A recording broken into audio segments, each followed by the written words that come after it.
আমার জন্মদিনের ঠিক আগের দিন রাত্রিবেলা বরমশাই ফোন করে বলল, আমি কাছাকাছি এসে গেছি, তোমাকে নিচে এসে গেট খুলতে হবে না। তো আমি জিজ্ঞাসা করাতে বললো যে না, এমনিই আসবে না নিচে। তো ভাবলাম যে হয়তো আমার জন্য কিছু এনেছে, তো এটাই সারপ্রাইজ দেবে। তারপরে দেখো, এই তন্দুরি রুটি আর চিকেন ভর্তাটা আমার হাতে এসে ধরিয়ে দিল। আমি তো ভীষণ খুশি, কারণ ভীষণ খেতে টেস্টি ছিল।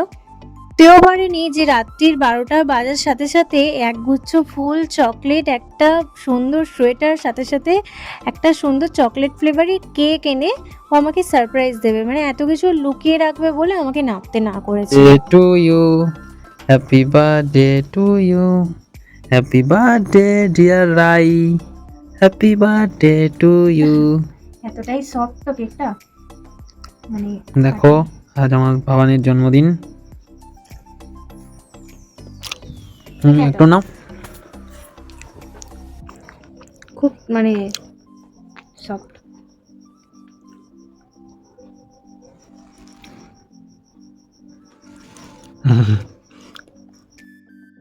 এত সুন্দর সারপ্রাইজ পেয়ে কে না খুশি হবে বলো? আমি তো ভীষণ খুশি হয়েছিলাম। তারপরের দিন সকালবেলা দেখো, এক বাটি কেক নিয়ে বসে পড়েছি খেতে। রাত্রিবেলা তো খাওয়া হয়নি, আর দুপুরবেলা চকলেট আর ফুলগুলো নিয়ে চলে গেছিলাম ছাদে কিছু ফটো আর ভিডিও তোলার জন্য। তো খুশি হওয়ার পরে আবারও খুশি হয়ে গেলাম রাত্রিবেলা যখন বরমশাই সাথে করে বিরিয়ানি নিয়ে এসেছিল। তো বিরিয়ানি তো আমার বরাবরের জন্য ভীষণ প্রিয়। তো বিরিয়ানি খেয়ে ডিনারটা কমপ্লিট করলাম। তো চলো, ভিডিওটা এতটুকুই আজকের মতো। নেক্সট ভিডিওতে খুব তাড়াতাড়ি দেখা হচ্ছে। ততক্ষণ তোমরা সুস্থ থেকো, ভালো থেকো। আজকের মতো আসি, টাটা। আর এটা যদি ইউটিউব থেকে দেখে থাকো তাহলে লাইক, কমেন্ট, শেয়ার আর সাবস্ক্রাইব করতে ভুলবে না। আর ফেসবুকে দেখলে অবশ্যই আমাকে ফলো করে দিও। চলো, আজকের মতো আসি, টাটা।